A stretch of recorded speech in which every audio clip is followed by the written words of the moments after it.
नमस्कार दोस्तों, आप सभी का स्टडी डिलाइट चैनल पर एक बार फिर से हार्दिक स्वागत है। साथियों, आज के इस वीडियो में हम लोग मध्यकालीन भारत के बारे में पढ़ेंगे। मध्यकालीन भारतीय इतिहास की आज से शुरुआत हम करने जा रहे हैं। साथियों, आज हम ये जानेंगे कि मध्यकालीन भारतीय इतिहास की शुरुआत कहाँ से होती है, कौन कौन से महत्वपूर्ण टॉपिक है जहाँ से प्रश्न पूछे जाते हैं। सारी जानकारी आपको इस वीडियो में दी जाएगी। तो साथियों, आज की इस वीडियो की शुरुआत हम जो करने जा रहे हैं वो है कि भारत पर अरबों का आक्रमण। यही पहला जो चैप्टर है साथियों, जो कि मध्यकालीन भारतीय इतिहास के अंतर्गत हमें पढ़ना है। तो सबसे पहले हम बात करेंगे कि स्रोत के बारे में। क्या देखेंगे साथियों? स्रोत यानी कि क्या साधन है, किसके द्वारा हमें पता चलता है कि भारत पर अरबों ने आक्रमण किया था। तो साथियों, अगर हम स्रोत की बात करें तो एक ग्रंथ है, एक किताब है, उसका नाम है चचनामा। तो आपको किताब का नाम ध्यान देना है। उस किताब का क्या नाम है साथियों? तो चचनामा है, एक किताब है। और इस किताब में जो है अरबों के आक्रमण के बारे में यहीं से हमें जानकारी मिलती है। और ये जो किताब है साथियों, ये फारसी भाषा में लिखा गया है। तो किस भाषा में लिखा गया है आप बताएंगे? फारसी भाषा में लिखा गया एक ग्रंथ है, उसका नाम है चचनामा। और लेखक कौन है साथियों? तो अली बी। लेखक कौन है? अली बी। तो यहां से आपके 2-3 पॉइंट तैयार होते हैं, जैसे कि किसके द्वारा, किस ग्रंथ के द्वारा भारत पर अरबों के आक्रमण की जानकारी मिलती है, वो है चचनामा ग्रंथ। और किस भाषा में लिखा गया तो आप देख सकते हैं फारसी भाषा में लिखित है। और जो रचनाकार है यानी लेखक है वो कौन है? तो अली बी के द्वारा ये लिखा गया है। और इसमें क्या मिलता है? सिंध विजय की हमें जानकारी मिलती है। किसकी जानकारी साथियों? सिंध विजय। ये भारत विजय कहे या सिंध विजय, सिंध विजय क्यों कहा जाता है, आइए थोड़ा सा मैप के माध्यम से हम समझाने का प्रयास करेंगे। इसके बाद हम लोग पॉइंट वाइज आगे बढ़ेंगे। साथियों, आप देख सकते हैं यहां पर हमने भारत का मैप बनाया हुआ है और ये तत्कालीन भारत की स्थिति को दर्शाता है। आप यहां पे ये ना समझिएगा कि ये पाकिस्तान वर्तमान समय में ये पाकिस्तान का हिस्सा होगा, इधर अफगानिस्तान होगा। लेकिन हम जिस सन की बात कर रहे हैं वो समय 712 ईस्वी यानी 7वीं शताब्दी की बात चल रही है साथियों। उस समय अखंड भारत हुआ करता था, तो ये सभी भारत के हिस्से हुआ करते थे। तो आप देख सकते हैं भारत का ये जो क्षेत्र वर्तमान में जहां पाकिस्तान है, ये क्षेत्र पहले सिंध के नाम से जाना जाता था। सिंध नदी का क्षेत्र भी ये रहा है, तो ये सिंध नाम से ये क्षेत्र जाना जाता था। और आप मैप के माध्यम से समझ सकते हैं अरब कहाँ पे है साथियों। तो ये आपको अरब प्रदेश, अरब क्षेत्र दिखाई पड़ रहा है, ईरान आदि का क्षेत्र है। तो अरब वासी यहां से जो है आक्रमण करते हैं। सबसे पहले आप देखेंगे कि मैप के माध्यम से जब वे भारत पर आक्रमण करेंगे, सबसे पहला जो क्षेत्र पड़ेगा वो सिंध ही पड़ेगा। कौन सा क्षेत्र पड़ेगा? सिंध क्षेत्र पड़ेगा। तो जाहिर है कि पहला आक्रमण उनका कहां होगा? सिंध पर होगा, यानी भारत की यहां से शुरुआत होती है। तो इसीलिए कहा गया है सिंध विजय। तो साथियों, मैप से आपको समझाने का प्रयास किया गया है जिससे कि स्पष्ट जानकारी आपको हो सके। अरबवासी यहां से जो है जब भारत पर आक्रमण करते हैं, सबसे पहले सिंध प्रदेश पड़ता है, भारत का जो अभिन्न हिस्सा हुआ करता था, तो वहां पर पहला आक्रमण होता है। अब आइए हम बात करेंगे कि भारत पर पहला मुस्लिम आक्रमण किसके द्वारा हुआ, तो आप बताएंगे अरबों द्वारा। साथियों, ये महत्वपूर्ण प्रश्न है।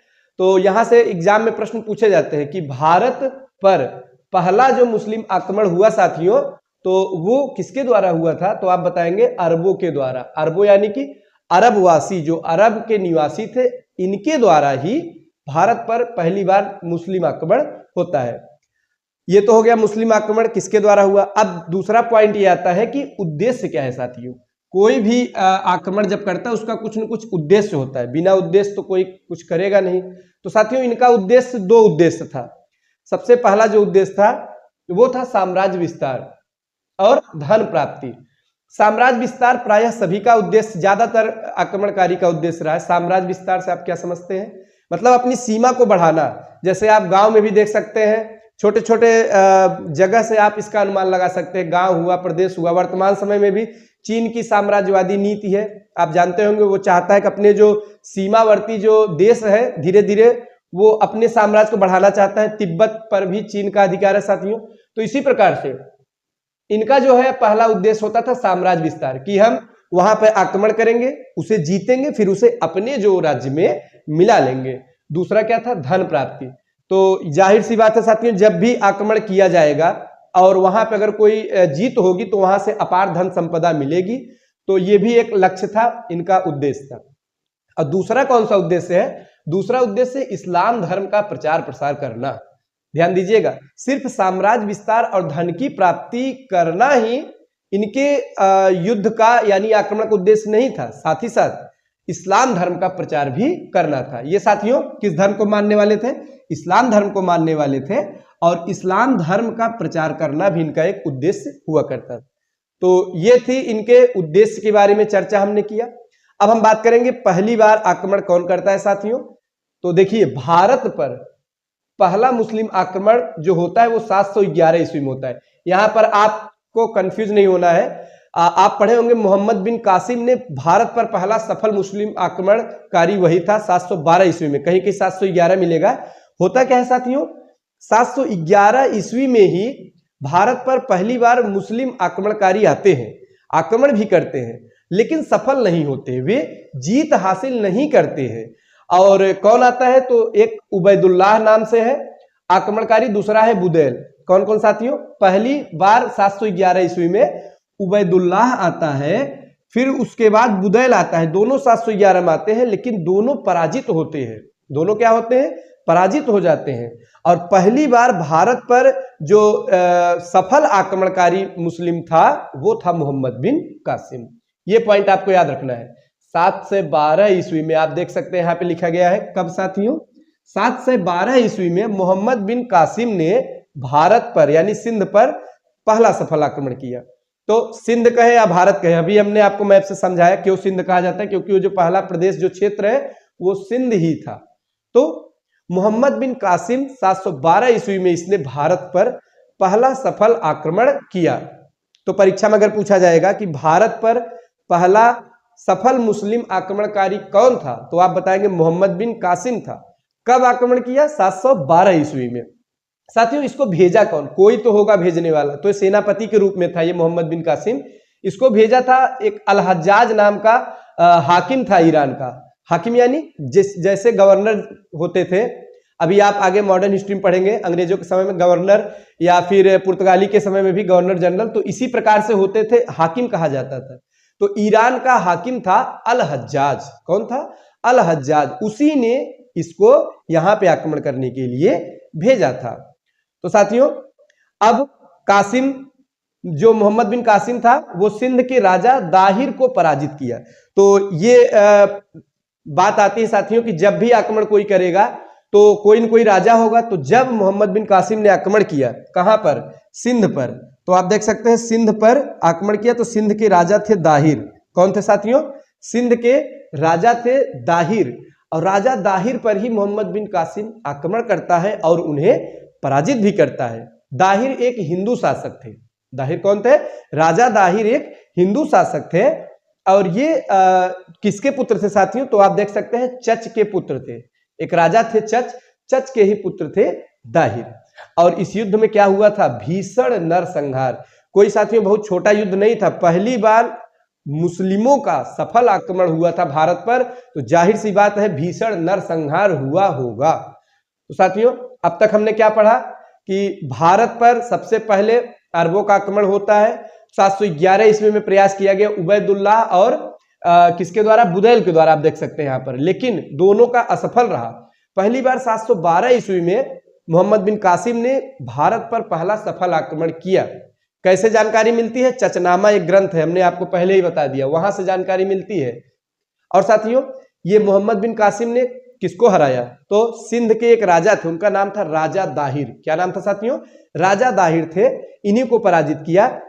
और आपको क्या ध्यान देना है कि जो मोहम्मद बिन कासिम है इसको भेजा किसने था, तो अल हज्जाज ने भेजा था। आइए अब हम बात करेंगे कि इस युद्ध का परिणाम क्या हुआ। तो साथियों कोई भी युद्ध लड़ा जाए, अभी आप छोटे स्तर से बड़े स्तर पे देख सकते हैं। जैसे आप भी हैं, कोई भी है, आपका किसी से विवाद हो जाए, झगड़ा हो जाए, तो परिणाम तो निश्चित आपको देखने को मिलेगा। अच्छे परिणाम, खराब परिणाम सब होते हैं। तो छोटी सी लड़ाई का भी परिणाम है, बड़े बड़े जो स्तर पर युद्ध लड़े गए तो निश्चित ही उसके परिणाम होंगे। तो इसका क्या परिणाम हुआ? इसके भी कई परिणाम हुए। जो भारत पर अरब आक्रमणकारी आए, मोहम्मद बिन कासिम आया, आक्रमण किया, सफल आक्रमण किया, तो उसका क्या क्या परिणाम हुआ? पहला परिणाम तो ये निकला कि भारत में इस्लाम का प्रवेश हो गया। किसका प्रवेश हो गया? इस्लाम धर्म का प्रवेश हो गया। आपको ये पता होना चाहिए कि इस्लाम धर्म का प्रवेश भारत में कब होता है? तो 712 ईस्वी में, जब मोहम्मद बिन कासिम आक्रमण करके जीत जाता है। जाहिर सी बात है साथियों, जब वो जीत लेगा तो वहां पर साथियों उसका शासन होगा। शासन होगा तो यहां से अपार धन संपदा तो लूट के लेके जाएगा ही, साथ ही साथ अपने धर्म का प्रचार भी करेगा। तो कौन सा धर्म है उसका? इस्लाम धर्म है। तो इस्लाम धर्म का व्यापक प्रचार प्रसार जो हमको देखने को मिलता है, शुरुआत यानी होता है, वो होता है इस युद्ध के परिणाम से, ये हमको देखने को मिलता है। दूसरा क्या था? हिंद या हिंदू शब्द का प्रयोग सबसे पहले अगर कोई करता है तो अरबवासी करते हैं। ये बड़ा महत्वपूर्ण टॉपिक है। क्या है? हिंद। अरब जो वासी थे साथियों, वे स को ह पढ़ते थे। ये आपको ध्यान देना चाहिए। आपको पता भी होगा स को क्या पढ़ते थे? ह पढ़ते थे। तो यहाँ पर एक नदी हुआ करती थी, सिंधु नदी। तो सिंधु ना बोल के वे हिंदू बोलते थे। तो इस प्रदेश को उन्होंने हिंद प्रदेश कहा, और ये जो है सिंधु को हिंदू कहा। साथ ही साथ ये हिंदुस्तान यानी कि हिंदू, ये जो सिंध प्रदेश के इधर रहने वाले जितने भी यहाँ पे साथियों निवासी थे, इनको ये जो क्षेत्र है, इस क्षेत्र को क्या कहा? तो इसने जो है यानी अरब वासियों ने हिंदुस्तान नाम दिया। तो एक प्रकार से आपको भारत का जो एक अन्य नाम है हिंदुस्तान, उसके बारे में भी जानकारी मिली कि ये कहां से प्रयोग में आया? तो अरब वासियों द्वारा। किसके द्वारा? अरब वासियों के द्वारा ये प्रयोग किया गया। अब देखिए अगला पॉइंट है, खजूर की खेती और ऊंट पालन प्रारंभ हुआ। साथियों, जो खजूर आप खाते हैं, ड्राई फ्रूट है, ये जो फल है, ये मुख्य रूप से अरब वासियों का ही है। अरब क्षेत्र में होता है, मरुस्थली उधर साथियों जो गर्म प्रदेश है वहां पे होता है खजूर। तो वे अपने साथ खजूर भी लाए, और ये जो सिंध क्षेत्र है यहाँ पे खजूर की खेती करना भी प्रारंभ कर दिए। और यहाँ से धीरे धीरे भारत में भी अरब का जो खजूर है वो यहाँ पर उसकी खेती होने लगी। और आज हम लोग, और सबसे अच्छा जो खजूर होता है आप जानते हैं आज भी अरब का ही होता है। तो खजूर की खेती की शुरुआत किसके द्वारा होती है? अरब वासियों के द्वारा। और ऊंट पालन, उनका जो एक साधन है आने जाने का, ऊंट जो है वे विशेष रूप से प्रयोग करते हैं साथियों। मरुस्थल का जो है जहाज भी कहा जाता है, मरुस्थल में प्रयोग किया जाता है ये ज्यादातर ऊंट। तो ऊंट पालन भी भारत में उन्होंने प्रारंभ करा दिया। अब एक और पॉइंट है कि अरबों द्वारा एक सिक्का चलवाया गया, उसका नाम है दिरहम सिक्का। क्या नाम है साथियों? दिरहम सिक्का जो चलाया गया, ये किसके द्वारा चलाया गया? तो अरब वासियों के द्वारा चलाया गया। ये बड़ा ही महत्वपूर्ण टॉपिक है, प्रश्न बनता है। देखिए, जब कोई किसी प्रदेश पर आक्रमण करेगा, जीतेगा, तो कई सारे कार्य किए जाएंगे। जैसे कि वहां पे वो शासन करेगा, तो अपने प्रकार के सिक्के चलाएगा अपने हिसाब से। तो अरब वालों ने भी सिक्के चलाए। क्या नाम था? दिरहम नाम का सिक्का चलाया। अपने धर्म का प्रचार प्रसार किया, खेती यहाँ पे प्रारंभ करवा दिया, खजूर यहाँ होने लगा, ऊंट पालन भी यहाँ प्रारंभ करा दिया। ये कुछ साथियों क्या थे? इसके परिणाम थे। इसके साथ ही साथ यहाँ पर यहाँ के कुछ जो ग्रंथ थे उनका साथियों फारसी में भी अनुवाद उन्होंने कराया, शुरुआत की, आदान प्रदान होने लगा। अब देखिए, सबसे महत्वपूर्ण पॉइंट है, ये जरूर आपको पता होना चाहिए, पहली बार जजिया कर जो है लगाया मोहम्मद बिन कासिम के द्वारा। यहीं से आपको जजिया कर के बारे में पता चलेगा। तो जजिया कर आप हिस्ट्री पढ़े होंगे तो जरूर जानते होंगे। जजिया साथियों एक कर है, यानी एक प्रकार का ये टैक्स होता था। और कैसा टैक्स होता था? तो ये गैर मुस्लिम से लिया जाता था। आप देख सकते हैं यहाँ हमने लिख दिया है, गैर मुस्लिम यानी जो मुस्लिम नहीं होते थे, हिंदू हुए या अदर जो धर्म के लोग हैं साथियों, यानी मुस्लिमों को छोड़कर अन्य संप्रदाय से जो एक टैक्स लिया जाता था वो था जजिया कर। अब इसकी शुरुआत कौन करता है? तो ये अरब वासियों द्वारा, यानी कि मोहम्मद बिन कासिम के द्वारा ही पहली बार भारत में जजिया कर की शुरुआत की जाती है। अब साथियों, पहली बार जजिया कर कौन लगाता है? मोहम्मद बिन कासिम। ये बड़ा ही महत्वपूर्ण पॉइंट है, आपको याद होना चाहिए। अब साथियों, जब पहली बार जजिया कर लगाया तो इसमें कुछ लोगों को छूट भी दिया, सबसे नहीं लिया गया। किसको किसको छूट दिया गया? पहली बार बच्चों को दिया गया, यानी बच्चों से ये टैक्स नहीं लिया गया, वृद्धों से यानी बूढ़ों से नहीं लिया गया, महिलाओं से नहीं लिया गया, और ब्राह्मणों से और विकलांगों से। ध्यान दीजिएगा, और आप देख सकते हैं, थोड़ा सा गौर करेंगे साथियों, ये जितने भी पॉइंट है, जिनको जिनको छूट मिला है, ये सभी इनके पास आय का स्रोत नहीं होता था। जैसे बच्चे, बूढ़े यानी वृद्ध, महिलाएं और ब्राह्मण, ब्राह्मणों का उस समय कार्य था केवल साथियों भिक्षा मांगकर जीवन यापन करना और धार्मिक शिक्षाएं देना। विकलांग, तो इनको छूट दिया गया, इनसे जजिया कर नहीं लिया गया था। तो कौन कौन, किसे किसे छूट मिला? बच्चों को, बूढ़ों यानी वृद्धों को, महिलाओं को, ब्राह्मणों को और विकलांग यानी दिव्यांगों को इससे अलग रखा गया, छूट दिया गया। अब साथियों यहाँ पर जजिया कर के बारे में चर्चा की गई है, तो आइए थोड़ा सा जजिया कर के बारे में कुछ और पॉइंट है अलग से जान लेते हैं। कारण है यहां से आपका एक प्रश्न जरूर परीक्षा में आपको देखने को मिलेगा। और ये आज हम जो पढ़ रहे हैं हम लोग मिडिवल हिस्ट्री साथियों, मध्यकालीन भारतीय इतिहास, ये आप किसी भी प्रतियोगी परीक्षा की तैयारी कर रहे हैं तो सभी प्रतियोगी परीक्षाओं में यहां से प्रश्न आपको जरूर देखने को मिलेंगे। जीके जीएस के अंतर्गत महत्वपूर्ण चैप्टर है साथियों। तो जजिया कर की बात हो रही है, किससे लिया जाता है? गैर मुस्लिमों से। पहली बार किसने लागू किया? मोहम्मद बिन कासिम ने। अब साथियों पहली बार ब्राह्मणों पर किसने लगाया? ये पॉइंट भी बड़ा महत्वपूर्ण है। ब्राह्मणों को पहले तो मुक्त किया गया, इससे छूट दिया गया, अभी हमने आपको बताया, लेकिन ब्राह्मणों पर भी जजिया लगाता है फिरोज शाह तुगलक, एक शासक था। अभी आगे हम लोग पढ़ेंगे, तुगलक वंश जब पढ़ेंगे साथियों, तो उसका एक शासक हुआ करता था फिरोज शाह तुगलक। इसने पहली बार ब्राह्मणों पर जजिया लगा दिया। तो ब्राह्मणों पर कौन लगाया? फिरोज शाह तुगलक। अब उसके बाद पहली बार जजिया कर हटाता कौन है? तो अकबर द्वारा इसे समाप्त किया गया 1564 ईस्वी में। अकबर साथियों आगे आप लोग पढ़ेंगे, तो अकबर जो है, अकबर के द्वारा, अकबर महान जो शासक कहा जाता है, अकबर के द्वारा 1564 ईस्वी में जजिया कर क्या किया गया? समाप्त कर दिया गया। फिर पूरी तरह समाप्त नहीं हुआ है, अभी फिर आगे लगेगा। कौन लगाता है? तो इसके बाद पुनः लगा, यानी फिर से जजिया कर लगा दिया गया औरंगजेब द्वारा। किसके द्वारा? औरंगजेब द्वारा। अत्यंत ही क्रूर शासक कहा जाता है साथियों औरंगजेब, इसके द्वारा फिर से लगा दिया गया। अब क्या होता है? अब आप पढ़ेंगे कि अंतिम रूप से कौन समाप्त करता है, लास्ट, यानी इसके बाद फिर नहीं लगता है, अंतिम रूप से समाप्त करता है मोहम्मद शाह रंगीला। कौन करता है? मोहम्मद शाह रंगीला। तो हमने जजिया कर के बारे में क्या क्या पढ़ा साथियों? तो सबसे पहली बात आपको पता होना चाहिए, पहली बार जजिया कर मोहम्मद बिन कासिम ने लगाया। और ब्राह्मणों पर पहली बार कौन लगाया? तो ब्राह्मणों पर सबसे पहली बार जो जजिया कर लगाता है वो था साथियों फिरोज शाह तुगलक। यहाँ आप देख सकते हैं फिरोज शाह तुगलक। उसके बाद पहली बार जजिया कर हटाता कौन है? अकबर। फिर से औरंगजेब लगा देता है और अंतिम रूप से मोहम्मद शाह रंगीला द्वारा जजिया कर को समाप्त कर दिया गया। तो साथियों आज हमने ये आज के महत्वपूर्ण कुछ पॉइंट थे जिसके बारे में हमने पढ़ा। मध्यकालीन भारतीय इतिहास की आज हम शुरुआत हमने किया और जाना कि भारत पर सबसे पहले कौन आक्रमण करता है? अरबवासी थे।